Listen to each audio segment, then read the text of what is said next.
Bonjour à tous et bienvenue pour NRTV fait sa culture. Aujourd'hui, je remplace Andrea Braslopo, mais ne vous inquiétez pas, vous pourrez la retrouver dans l'émission de l'information et dans l'émission du débat. Au programme du jour, du théâtre et des marionnettes avec un reportage sur le spectacle Nils, le merveilleux voyage qui se produit actuellement au théâtre de Gland. Sur notre plateau, un invité photographe et même lauréat du Swiss Press Photo, une exposition qui se tient actuellement au château de Prangin. Je veux parler de Laurent Gilleron. Et pour commencer, je vous propose une rencontre avec le Vaudois de l'année. Rien que ça, l'humoriste Yann Marguet est en représentation au théâtre de Terre Sainte à Coppet du mercredi 15 au vendredi 17 janvier. Et nous sommes allés à sa rencontre avant sa première mercredi à Coppet. Regardez.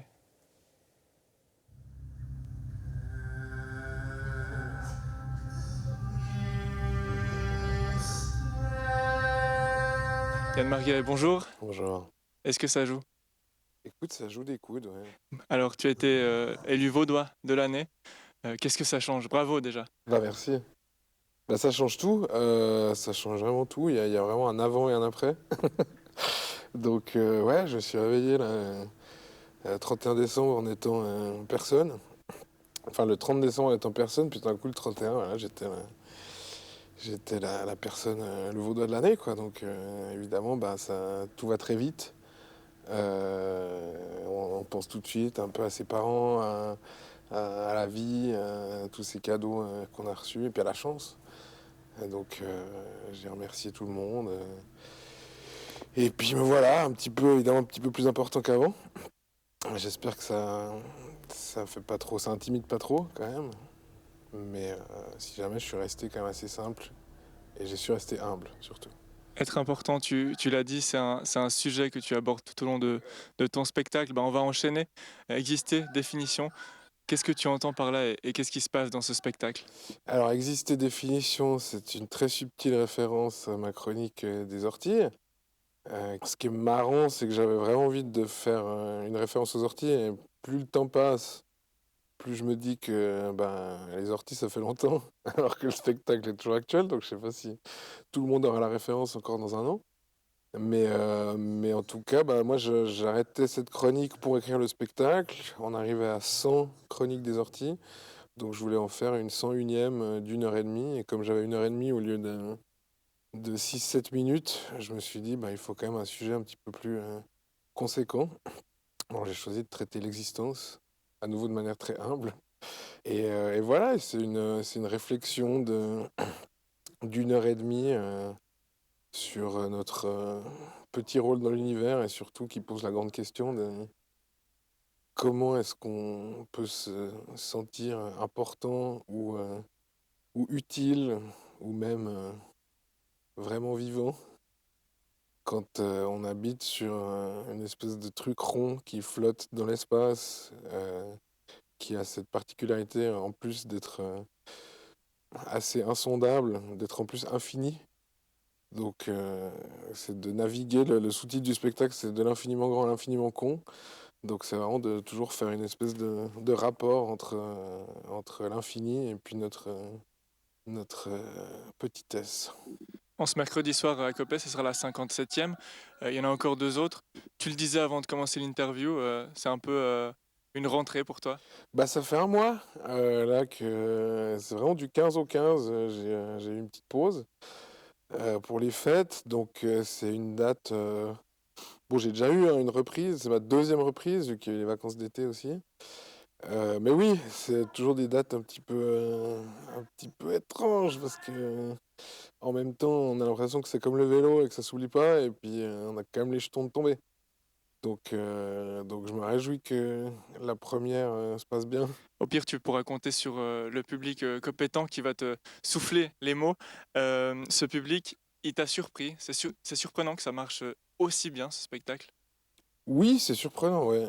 Enfin, c'est vrai que autant, voilà, si je faisais un calcul un petit peu rationnel du nombre de gens qui regardaient les orties ou qui me suivaient sur les réseaux sociaux, il y a une part de dates que j'imaginais quand même, que j'espère en tout cas remplir. Et c'est vrai qu'il y a eu quand même un phénomène au moment de la mise en vente qui était digne d'un autre, d'un autre événement de la région lyonnaise, pour ne pas le citer. Et c'est vrai que ça, bah oui, c'était surprenant, ouais. C'était hyper encourageant, mais c'était aussi un peu flippant parce que ça, c'est quand même fait à une époque où le spectacle disposait de beaucoup moins de lignes que maintenant. Donc, bah, ça a aidé à mettre un petit coup de collier pour bien l'écrire et pour se mettre dedans. Finalement, euh, finalement, oui. La suite, C'est comment est-ce que exactement ça que j'ai peur qu'il arrive ce soir. la suite, comment tu la vois? Quels sont tes objectifs? Et là maintenant, tu as réussi la scène, tu as réussi tes chroniques. Bah, l'objectif, c'est que ça continue, sous une forme ou sous une autre. Euh, Laquelle?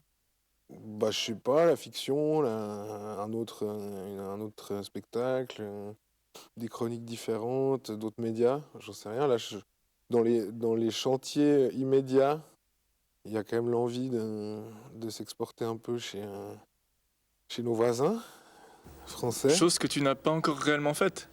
Non, bah la magie d'Internet fait que ça dépasse un petit peu les frontières, en tout cas dans les régions limitrophes.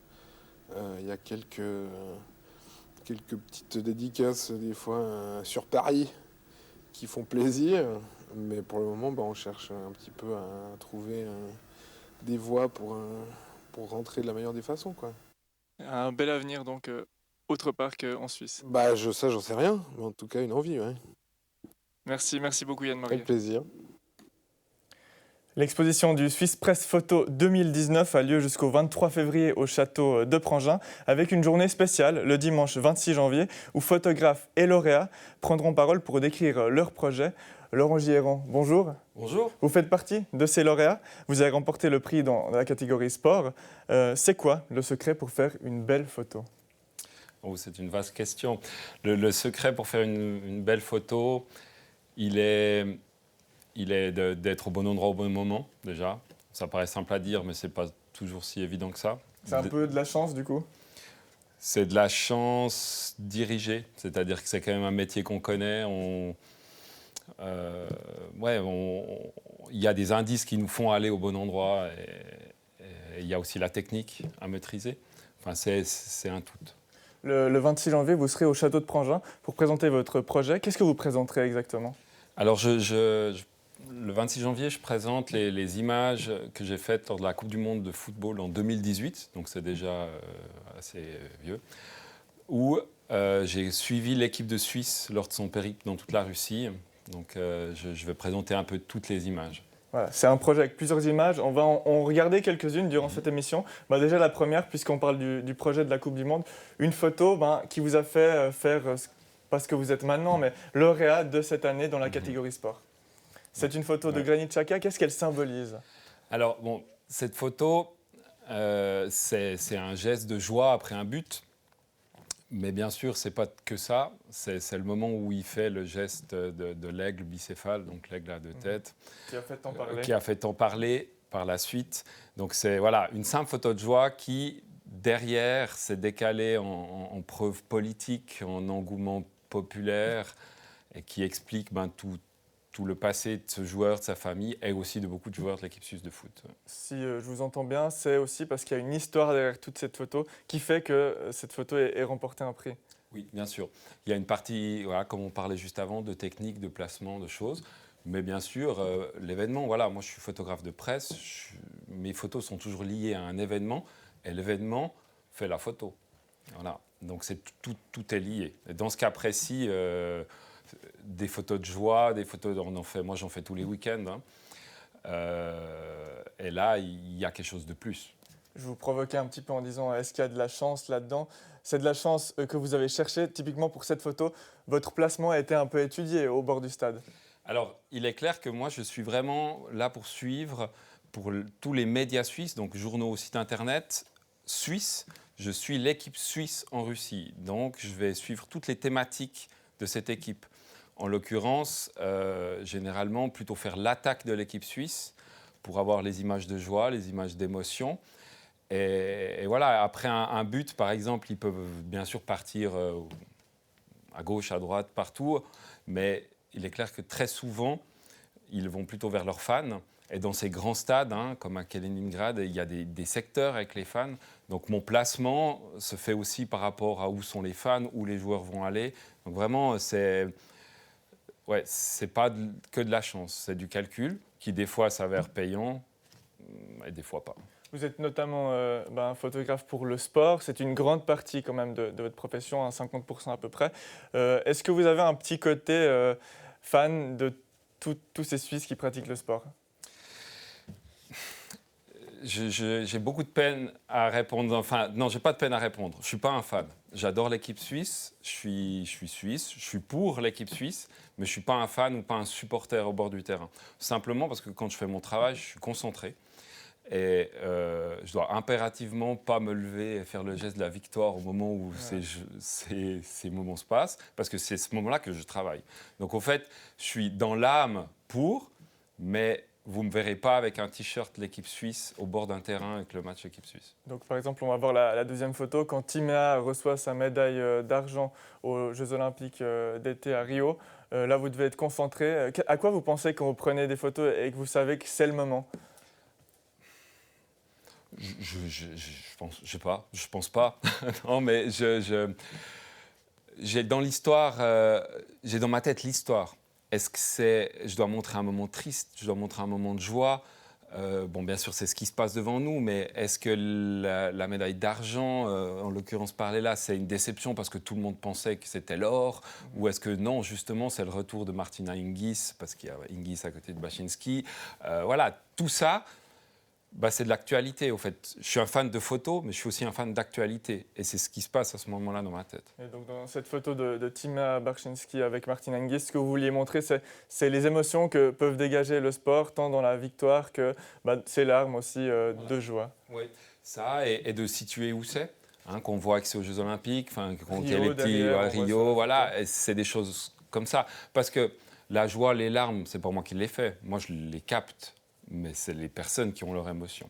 Donc du coup, c'est vraiment de le situer, de montrer que c'est pas à Nyon, mais à Rio, par exemple. Alors on va analyser d'autres clichés qui ne sont pas ceux du monde sportif, parce que vous ne faites pas que ça. Mais avant ça, je vous propose un reportage réalisé par Isaac Rodriguez. Il est parti à la rencontre des commetteurs en scène et comédiens du spectacle Nils, le merveilleux voyage, alors qu'ils étaient en pleine répétition. Un spectacle à voir le week-end du 18 à 19 janvier au Théâtre de Grandchamp à Gland. Regardez.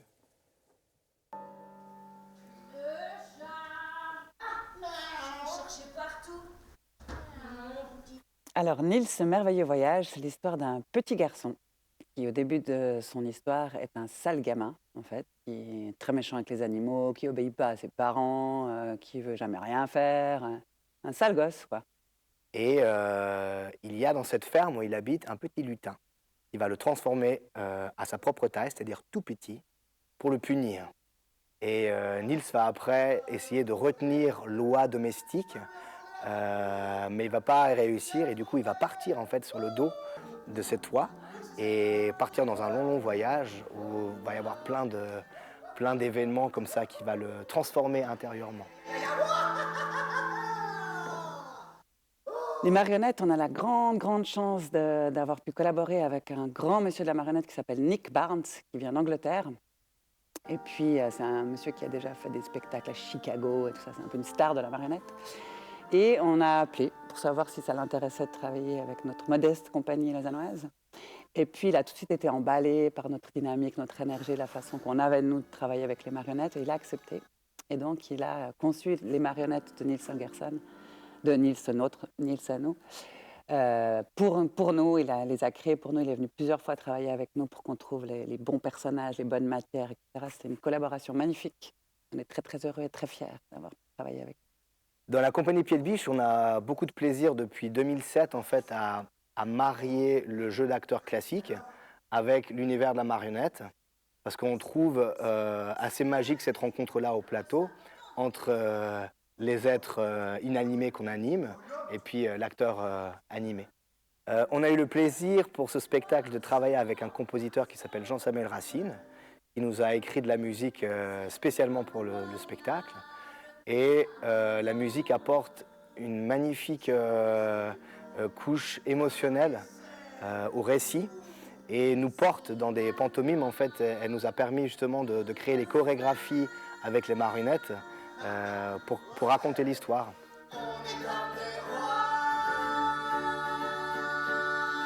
Qu'est-ce qu'on ressent quand on est derrière la marionnette?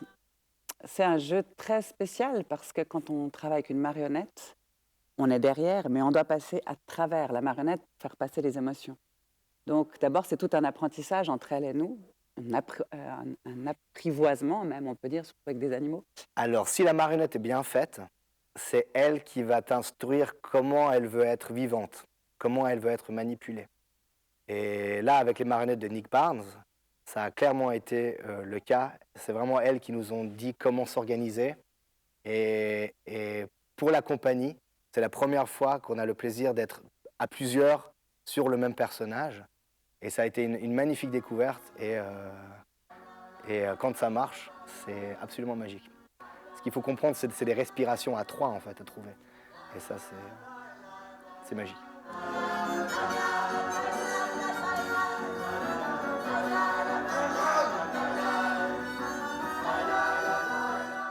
Et on continue avec Laurent Gilleron et directement dans le vif du sujet, on analyse la prochaine photo. C'est aussi des moments tragiques, être photographe de presse, c'est pas que des beaux moments. Non, c'est clair que ça nous amène vraiment à tout endroit, dont des accidents, comme cet accident On voit la à photo, Sierre. À ce moment-là, on voit une photo qui est très bien construite, hein, si je ne m'abuse. On voit toutes les informations qu'il faut. À quoi vous pensez quand vous faites une photo comme ça? Alors, bon, cette photographie-là est une photographie très technique, hein, si on veut. C'est de nuit, voilà, on comprend tunnel, on comprend accident, parce qu'il y a beaucoup de moyens de secours, il y a plusieurs hélicoptères et tout. Mais ce qu'il faut savoir, c'est qu'à ce moment-là précis, quand je prends la photo, je ne sais pas précisément ce qui se passe dans le tunnel. Je sais juste que c'est un accident avec un bus. Je ne connais pas du tout l'ampleur de cet accident. Après, voilà, c'est quand même des choses qu'on fait, pas des grands accidents comme ça, mais des faits divers. C'est une partie de mon métier et donc j'ai quand même une certaine habitude. Et c'est vrai qu'en s'approchant de la zone comme ça du tunnel, on se rend vite compte que c'est quelque chose de très grave.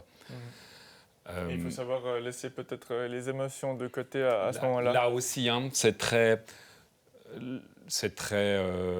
technique, ça reste très technique. Maintenant, quand je vous en parle, c'est toujours des choses qui me touchent, aussi des choses que j'ai vues après cette image-là. Mais sur le moment... vous étiez où pour faire cette photo? Vous étiez sur un pont, en hauteur? simplement sur un pont qui passe avant. Voilà, et on avait juste reçu une communication du service de presse de la police valaisanne qui nous disait accident dans un tunnel, mais sans nous dire. Voilà, c'est... Vous dites que c'est très technique. Si je vous dis que maintenant, avec les téléphones qu'on a, puis il y a un peu tout le monde hein, qui se prête au jeu de photographe, qu'est-ce que vous leur répondez à ces gens qu'ils n'arriveront peut-être pas à faire de la photographie professionnelle? Il y a quand même un monde de différence. Alors, oui, il y a un monde de différence. Les téléphones ont un avantage, c'est qu'ils mettent vraiment l'image au grand public. Maintenant, tout le monde consomme de l'image, tout le monde en produit. Maintenant, effectivement, pour la produire, ça demande des connaissances, du matériel et une éthique. Hein. Moi, je suis photojournaliste, donc dans le mode de mon métier, il y a aussi journaliste, donc une connaissance de l'actualité. Et surtout, mes photos, normalement, on ne devrait pas avoir à lire la légende pour comprendre ce qu'il y a dessus. Ce qui est souvent le cas d'images de lecteurs, reporters, où voilà, on n'y comprend pas vraiment. Par exemple, dans le cadre de ce bus, là, c'est clair qu'il faisait nuit noire. Je travaille, si ça parle à des gens avec un 400 mm, donc des très gros objectifs, c'est pas à la portée de tout le monde. Mais le challenge, il n'est pas sur, pardon, hein, excuse-moi, il n'est pas sur un événement comme ça, il est sur le quotidien. Où là, nous, on essaye de faire ce travail avec une éthique, en fait. Et vous travaillez avec des gros appareils photo qui coûtent très cher, aussi avec des drones. On innove, notamment avec cette photo au Paléo Festival. Pourquoi cette envie d'innover, de diversifier?